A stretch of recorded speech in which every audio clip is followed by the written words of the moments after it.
一季度 GDP 僅增長3.5%，比政府設定的5%的目標差了不少。5月7號呢，這份經濟成績單一公布，可把馬尼拉的決策層難住了，處境頗為尷尬。要知道，菲律賓這個經濟體呢，長期以來增速都能穩定在6%左右，這樣的 GDP 數字背後藏着問題，可不簡單。往深了說，菲律賓經濟呢，正在被一場能源危機拖得難以脫身，而且就目前來看，這場危機短期內根本看不到好轉的跡象。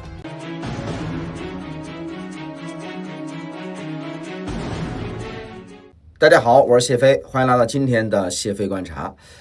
今年2月底啊，美國和以色列呢对伊朗發動的這個軍事打擊之後呢，霍爾木茲海峽的這個航運就受到了嚴重影響。我們要知道呢，全球呢大約這個21%的石油貿易呢，都得從這條海峽經過啊，它可是名副其實的石油咽喉啊。那麼這條通道一受阻，你看國際油價立馬就漲了起來，那些靠海灣地區供應石油的國家瞬間就慌了神兒了。菲律賓就是其中最受影響的一個。菲律賓呢98%的石油都得靠從國外進口，而主要的進口來源地就是中東。戰事一爆發，柴油和汽油的價格呢，在短短的幾周之內就翻了1倍還多。那全國呢有這個400多個加油站呢被迫關門，超過120萬戶呢離網家庭，每天就要面臨8到16個小時的輪流停電呀，日子過得十分的艱難。3月24號呢，菲律賓領導人呢簽署行政令，宣布全國進入到為期1年的能源緊急狀態。這也是本輪中東衝突以來全球第一個因為能源短缺而進入到緊急狀態的國家。那之後呢，菲律賓外長也公開承認說國內的這個石油儲備最多呀只能維持這個40到45天。除了石油，天然氣進口也受到了很大的衝擊。我们看到這個 LNG， 也就是我們說的這個液化天然氣的價格一路的上漲，不少的發電廠都面臨着停擺的風險。那麼為了緩解電力的缺口，政府呢只能臨時提高燃煤的發電的比例，勉強呢維持供電。那麼這個不僅如此啊，公務員被安排成這個每周呢只上4天班啊，交通運輸行業的從業者每人能拿到5000比索的這個補貼，渡輪的班次也被大幅的削減。說到底，整個菲律賓都在靠着這個壓縮日常的運轉的這個規模硬扛這場能源危機。那麼這場能源危機呢，也直接影響到了政府的執政根基啊。多項民調結果顯示，菲律賓現任的領導人的這個支持率和信任度，它一直再往下走，和剛上任那會兒比已經大幅下降了。副總統一系勢力的支持率反超。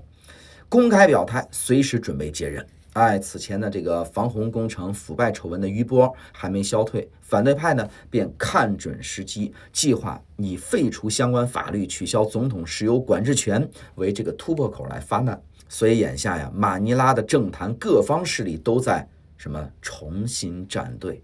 如果說7月前能源問題得不到根本的緩解，那局面將進一步的惡化。馬尼拉呀，並非坐以待斃。但是這個手頭的牌並不多。第一張牌是搶購俄羅斯原油，借着華盛頓呢為抑制全球油價而給出的30天的制裁豁免窗口，菲方迅速下單，從俄羅斯遠東地區購入了2船的 ESPO 混合原油，這是該國5年來首次恢復採購俄油。4月底呢，豁免又延長了30天，到5月16號。不過呢，這條路走不遠，因為俄羅斯自身產能受限。烏克蘭無人機的襲擊已經使其約40%的石油出口能力陷入停滯，加上像越南、泰國斯里蘭卡等國同樣在排隊搶購，所以菲方能夠拿到的份額相當有限。況且豁免到期之後，華盛頓呢這個續不續是吧？誰也說不準。第二張牌更為複雜，向中方尋求合作共同開發這個南海里勒灘油氣田。這片海域探明儲量可觀呀，對缺油少氣的菲方而言，幾乎是目前唯一有可能自主獲取能源的途徑。菲方能源公司高管早在2月底呢就公開呼籲與中方接觸。3月底呢，雙方外交部門呢也確認了重啟油氣談判的意向。不過合作意願是一回事兒，落地它是另一回事兒。中方的立场明確，願意在擱置爭議的前提下推進合作，但是要求菲方你得拿出誠意啊！偏偏就在中方送去26万桶的这個柴油解菲方燃眉之急後沒幾天，馬尼拉方面呢就簽署了行政命令，單方面重新命名了南沙131個這個海洋地物。那麼緊接着呢，又拉上了美日等多國呢在南海搞這個聯合軍演。你看這種一邊求援一邊挑事兒的做法，連人民日報都罕見的以這個最高規格署名予以批評。此外啊，菲方的憲法呢規定，自然資源開發項目當中，菲方需持股至少60%，這一條款與李勒灘的這個主權歸屬存在根本的矛盾，也很難讓中方企業接受如此不對等的分配方案。修改憲法在當前的政治環境下幾乎不可能，因為執政聯盟內部的這個裂痕加深，國會當中的反對力量不會開這口子。回過頭來看，菲律賓的困境它並非一朝一夕造成的，能源結構的高度單一，對中東進口的過度的依賴，多年來一直是懸在頭上的隱患。只是啊，這次呢被中東戰事徹底引爆。IMF 呢已經將這個菲方2026年的這個經濟增長預期從5.6%大幅下調至了4.1%，公共的債務占 GDP 的比重攀升到了60%，財政騰挪空間十分有限了。那麼接下來的幾個月，菲方呢能否找到一個穩定的替代油源，能否在南海合作問題上做出一個務實的選擇，將決定這場危機走向何方。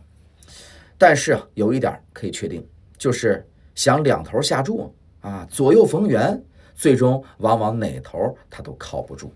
好，感謝收看今天的谢飞觀察，希望各位呢點關注，我們下期節目再見。